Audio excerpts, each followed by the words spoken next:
private investigator Scott Ross trying to unlock a mystery. Why would one man $495 price tag have weapons like this? Clip holsters. Holsters, gun locks, cleaners, casings. It's just one box. And there are hundreds. That's an understatement. Police seized 1,200 firearms in this upscale Pacific Palisades townhome. That's right, 1,200 pristine new guns, some with the tags still on them. Officers also found nearly 7 tons, yes, tons of ammunition, the largest weapon seizure from one home that the LAPD recalls. And they basically had an assembly line where they'd pass them from one to another into the truck until the truck was filled with guns and ammo. We had to go bring back another truck. That's not all police found. Piles of cash, $230,000. As to what he planned to do with it all, we may never know. That's because Jeffrey Allen Lash, age 60, was found in this SUV just outside his condo, decomposing there for more than 2 weeks.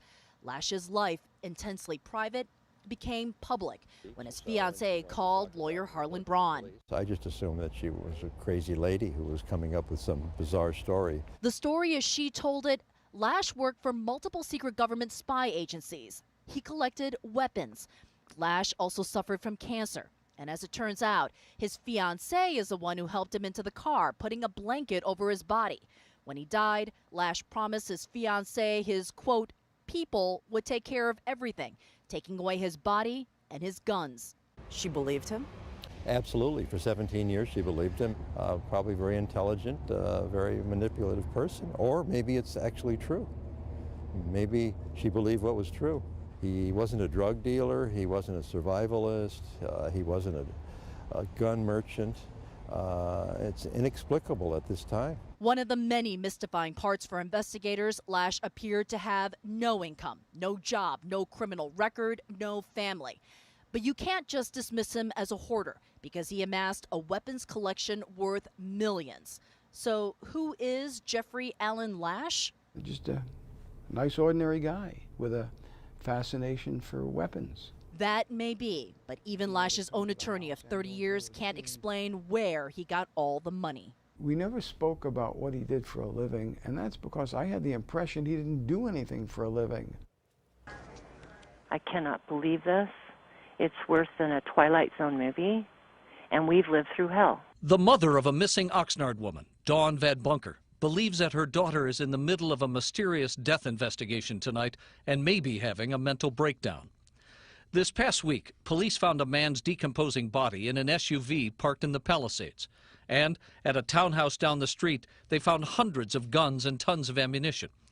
Well, it turns out that the dead man's fiancée, Catherine Nebron, is Dawn Van Bunker's boss, and the two women were with the man when he died. But they never reported the death because they believed he was a secret agent, but with a twist. He was part alien and part human. And he was out to save the world, and he was higher than the CIA, and that every time we were there, that we were being watched. And the women apparently believed that alien or CIA operatives would collect the man's body while they went to Oregon. It was craziness that was totally nuts. Harlan Braun is the fiancé's attorney and is shocked by what was discovered at the Palisades home. We found a lot of cash. We found guns. We found stuff that could be used for snipers. There are cars that were modified for desert travel. He could have been working for anyone. It's hard to imagine, however, that it's a total figment of imagination because there was so much money involved. There's almost $5 million worth of guns that were taken by the police.